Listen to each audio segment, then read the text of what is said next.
میں نے پہلے بھی بولا ہے کہ جو پڑھے لکھے لوگ تھے وہ ڈپریسڈ ہے, اسی ڈپریسڈ کے شکار ہو کے وہ جا رہے ہیں ڈرگس کی اور, ان کو بولتا ہے اسی میں سب کچھ ہے. لیکن مجھے نہیں لگتا اس میں کچھ ہے. مجھے لگتا ہے کہ پہلی بات یہ جو اسکیمیں دی ہے گورنمنٹ نے ان کو یوٹیلائز کیا جائے. بہت ساری اسکیمیں ہیں. مجھے بھی ایسے آئیڈیا ہے کہ میں فش فارم میں نے کیا, لیکن انہوں نے بہت مدد کیا. میں نہیں بولوں گا کہ کوئی مدد نہیں کرتے. جب آگے آتا ہے انسان تو یہ بہت سارے مدد کرتے ہیں. فشریز ڈپارٹمنٹ آگے آیا, انہوں نے مجھے یہاں پر دلاسا دلایا کہ آپ کر سکتے ہو. پھر میں نے کیا. مجھے گھر والوں نے بھی بہت زیادہ سپورٹ کیا.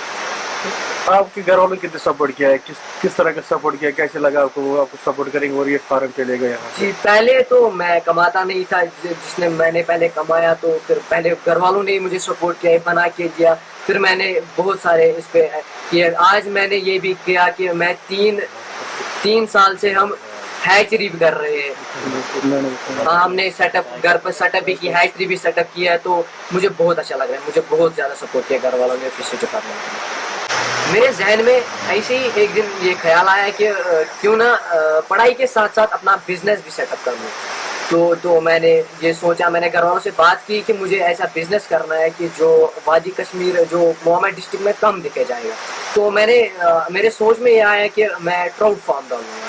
پھر اس کے ساتھ ساتھ میں نے ٹراؤٹ فارم سیٹ اپ کیا. میں نے فشریز ڈپارٹمنٹ سے بات کی تو انہوں نے بولا کہ آبی وسائل ہونا چاہیے, لیکن جو ہمارا کوٹ یارڈ ہے اس میں وہ پہلے سے ہی آبی وسائل تھا. میرے دادا جی نے بولا تھا کہ ہمارے جو پہلے یہاں پہ جو بولتے ہیں کہ داں کی چکی جس میں چاول نکلتا تھا وہ بھی پانی پہ تھا, اسی لیے ہمارے کوٹ یارڈ میں نا پانی بہت سارا تھا. آج جدید دور کے زمانے میں نے سوچا کہ اس جو پانی کو اس کو کسی طرح یوٹیلائز کیا, اسے کسی طرح حاصل کیا اور کسی سیٹ اپ میں کیا جائے. تو میں نے سوچا کہ ٹراؤٹ فارم میں ڈالنے, کیونکہ پانی بھی ہے اور چشمے کا پانی بھی ہے ہمارے پاس. تو میں نے سوچا یہ بہت بڑھیا ذریعہ ہے. اور گورنمنٹ جو فشریز ڈپارٹمنٹ ہے انہوں نے مجھے بہت ہیلپ کی. پھر مجھے لگا 2 مہینے مجھے لگے اس کو بنانے میں. پھر ہم نے سیڈ لایا تھا کھکرناگ سے, یہ آج بھی یاد ہے. تو پھر ہم نے سیٹ اپ کیا. آج مجھے لگتا ہے دور دراز علاقوں سے لوگ آتے ہیں یہاں پر مچھلیاں لینے کے لیے. لیکن نوجوان گورنمنٹ کی بہت ساری اسکیمیں ہیں جس سے یہاں کے یوتھ فائدہ اٹھا سکتے ہیں. تو کیا کہیں گے آپ گورنمنٹ کی اسکیم کے حوالے اور یوتھ کو کتنا فائدہ ہوگا یہاں پہ؟ مجھے لگتا ہے کہ گورنمنٹ نے اتنی اسکیمیں رکھی ہے کہ میں بول نہیں سکتا.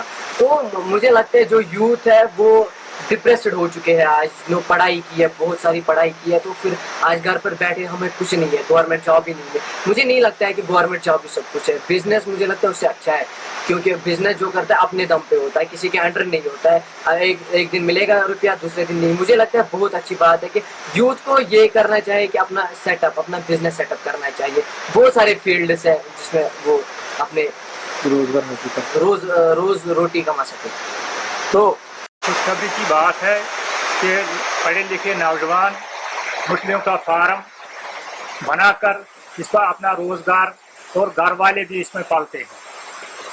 اور یہ بڑی خوشخبری کی بات ہے کہ یہ مچھلیاں ٹراؤٹ ہیں جن کو گورنمنٹ بھی ان کا پھل دیتا ہے اور پرائیویٹ بھی ان کا پھل ملتا ہے جو ان سے ڈالا جاتا ہے, جن سے مچھلیاں بھر کر دوسرے لوگ خرید کے لیتے ہیں. اور بڑی قسمتی کی بات ہے جو لوگ یہ کام کریں گے وہ بڑی قسمت والے ہوں گے, کیونکہ اس میں بہت آمدنی ہوتی ہے.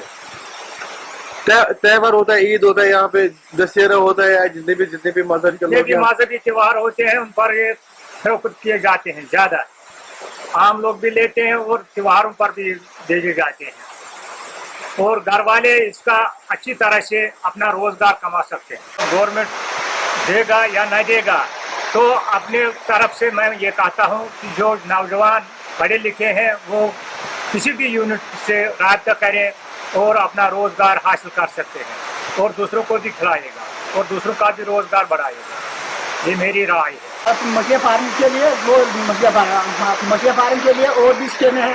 گائے فارم ہے, ڈیڑھ بکریاں کی فارم ہے, وہی بھی لگائیں گے, اس میں بھی بہت بہت ہوتا ہے. تو جو پڑھے لکھے نوجوان کیا کہیں گے, وہ ڈرگس کی طرف اور بڑھ رہے ہیں, نشہ کرتے ہیں. اگر وہ پڑھے لکھے گھر میں بیٹھیں گے تو اس سے زندگی بسر نہیں ہوگی ان کی, وہ ڈرگس کریں. تو کیا کہیں گے آپ ان کو, کیا کرنا چاہیے ان کو؟ ان کو یہی کرنا ہے کہ کوئی کام کرنا ہے, یا مچھلیاں پالنا ہے یا ڈیڑھ بکریاں پالنا ہے. آسان طریقہ ہے, ڈرگ سے واپس آئیں گے. محمد میں یہاں پہ پورے ضلع میں ہمارے اس وقت لگ بھگ 150